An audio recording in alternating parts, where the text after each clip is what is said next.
This book has been 11 years coming. If you know me well, or know me since I moved to Dayton, that's when I began outlining the book about 11 years ago. Once I finished my PhD program in Carbondale and then moved to Dayton, Ohio, it was just something that I felt like there was a big need for. So when I was working at nonprofit organizations and training volunteers and people who worked on crisis hotlines and folks who were working in the community around these issues, I was often frustrated because there wasn't a a resource that was available that was doing what I thought it needed to do in terms of introducing people to the problem of gender violence. So every time I had a job, so there was one period of time where I was working as staff at a university crisis center. Like I was always creating curriculum and and training materials, often from scratch, and pulling from different places. And so I would get frustrated that there wasn't a resource that I felt like did the job of introducing people to the problem of gender violence, especially really comprehensively and holistically looking across various forms of gender violence.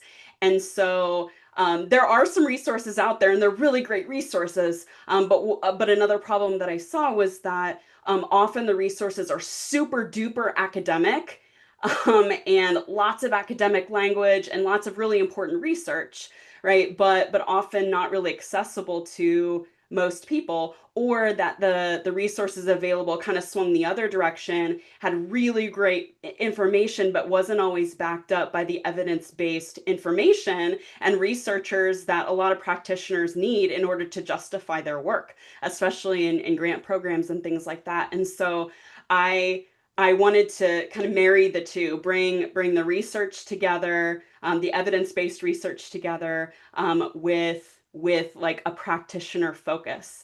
And so I actually have been using this book in classes that I've been teaching at the college level, for students learning about the problem of gender violence.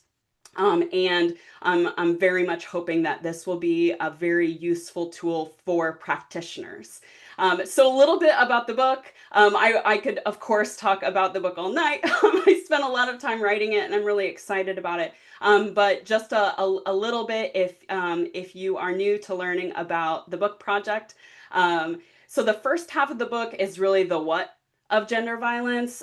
So I'm discussing things like definitions, the prevalence of these issues, the impact of these issues on an individual and collective level, and really looking at gender violence with a very, very broad scope, multiple types, right? If you think about an issue of gender violence, like it's in there, right? And so thinking about how we can think about that in an organized way, and what it means to really think about gender violence as this big, huge, massive problem instead of something that is just separated off by type.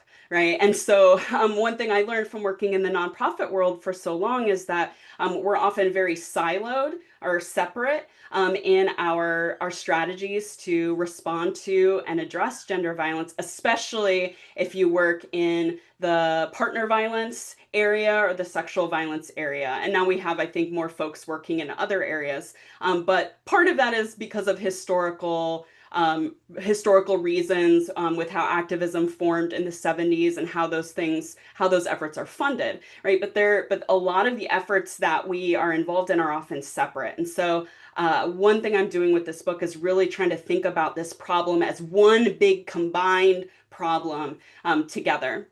And then the second half of the book is the why of gender violence. So really getting into why are these things such a huge, pervasive problem. So thinking about the root causes, a lot of the contributors that many types of gender violence share, and then of course getting into misperceptions that a lot of the general public has about these issues, and for good reason, right? These issues are really, really tough to educate on and reach a lot of populations about, because these issues are so incredibly pervasive. And so first half of the book is the what of gender violence. The second half is Why are we here when it comes to these issues? And throughout the book, I bring in pop culture, which is something I always love to talk about and use often in my teaching and my own educational efforts. And I also bring in case examples from my work. So one example is in one section of the book where I'm talking through one of the root causes of gender violence, which is ideas that we have about gender. I talk a little bit about an example when I was working in Carbondale, Illinois. I visited a kindergarten classroom once, and I was facilitating multiple sessions with some children there, and was leading a coloring activity with students. And one of the girls in the class was coloring a picture, and she had named her picture the Love Monster. And all of these pictures were pictures that the children were drawing and coloring as healthy expressions of anger or fear or big emotions. And so many of the children were drawing pictures that were like kind of scary and messy and like, oh, like I get angry about these things or whatever. And this child in this classroom had drawn this picture, like, and there were hearts all over it, and she called it the Love Monster. And I asked her why she had colored her picture this way, if she could share with me about that. And she shared that it was the Love Monster because there was a boy who wouldn't leave her alone. And that really, really struck me, how early our ideas about gender can really make a difference for anybody, in their life. But and of course, like we dealt with this situation, and I talked to her teachers and things like that. But it really suggested something to me about, what how we think about some of the behavior early in children's lives that may be precursors to much more serious kinds of things that could lead to gender violent behavior. And so I bring in examples like that into the book.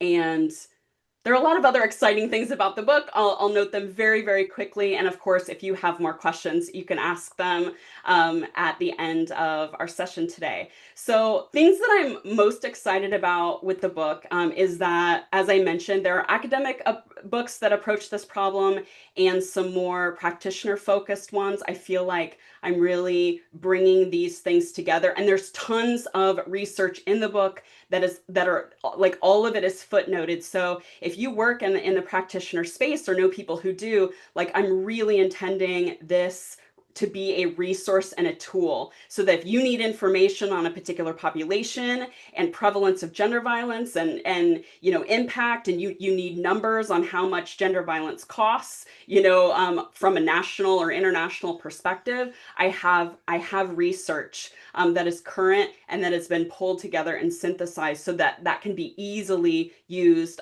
when writing grants and things like that, or doing prevention education.